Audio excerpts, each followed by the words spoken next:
Hi friends, నమస్తే. Tasty వంటలకి స్వాగతం. నేను మీ కవిత. ఫ్రెండ్స్, ఇవాళ మన టేస్టీ వంటల్లో కరివేపాకు పొడి ఎలా చేసుకోవాలో నేర్చేసుకుందాం. సరే, మరి లేట్ చేయకుండా ప్రాసెస్ స్టార్ట్ చేద్దామా? కడాయిలో 1 స్పూన్ ఆయిల్ వేసి వేడి చేసి 2 స్పూన్లు మినపప్పు, 2 స్పూన్లు శనగపప్పు వేసి దోరగా వేయించుకోవాలి.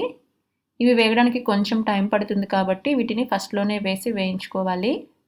చూడండి, ఇవి లైట్గా కలర్ చేంజ్ అవుతున్నప్పుడు అందులో 1 స్పూన్ ధనియాలు, 1 స్పూన్ జీలకర్ర వేసి ఒకసారి కలుపుకుందాం. తర్వాత 20 లేదా 25 ఎండుమిర్చి వేసి లో ఫ్లేమ్లో కంటిన్యూస్గా కలుపుకుంటూ వేయించుకోవాలి. ఎండుమిర్చిని మీరు తీసుకునే కరివేపాకు క్వాంటిటీని బట్టి అడ్జస్ట్ చేసుకోండి. చూడండి, ఎండుమిర్చి కూడా వేగాయి. అన్నీ చక్కగా వేగిపోయాయి కదా. ఇప్పుడు వీటిని పక్కకు తీసి పెట్టుకుందాం. తర్వాత అదే కడాయిలో శుభ్రంగా కడిగి ఆరబెట్టుకున్న కరివేపాకును వేసుకున్నాను. నేను ఇక్కడ పిడికెడు కరివేపాకు వేసుకున్నాను. మనం గట్టిగా పిడికిలు బిగిస్తే ఎంత ఎక్కువ కరివేపాకు పడుతుందో అంత ఎక్కువ కరివేపాకును తీసుకున్నాను.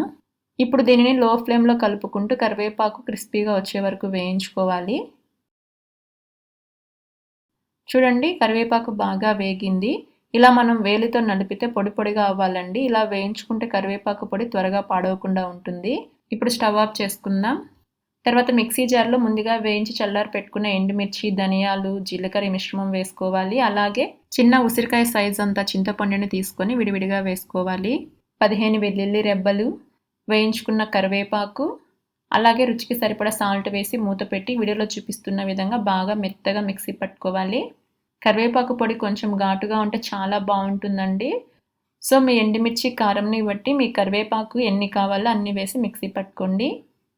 ఇది బాగా మెదిగిపోయింది, మెత్తగా అయింది. మూత తీయగానే కమ్మటి సువాసన వస్తుందండి. దీనిని వేడివేడి అన్నంలో నెయ్యితో కలుపుకొని తిన్నామనుకోండి, సూపర్గా ఉంటుంది. కరివేపాకు హెల్త్కి కూడా చాలా మంచిదండి. ఇంకా జుట్టు రాలకుండా కూడా ఉంటుంది. ఓన్లీ కరివేపాకునే తినాలంటే కష్టంగా ఉంటుంది కదా. సో ఈ విధంగా పొడి చేసుకొని తిన్నామనుకోండి, ఆరోగ్యానికి చాలా మేలు చేస్తుంది. అంతే ఫ్రెండ్స్, చూసారు కదా ఎంతో సింపుల్ అండ్ టేస్టీ కరివేపాకు పొడిని ఎలా ప్రిపేర్ చేసుకున్నామో. మీకు ఈ రెసిపీ నచ్చిందా? నచ్చితే లైక్, షేర్, కమెంట్ చేయండి. అలాగే మన ఛానల్ని ఫస్ట్ టైం చూస్తున్నవారు, ఇప్పటివరకు సబ్స్క్రైబ్ కాని వాళ్ళు ఉంటే సబ్స్క్రైబ్ అవ్వండి.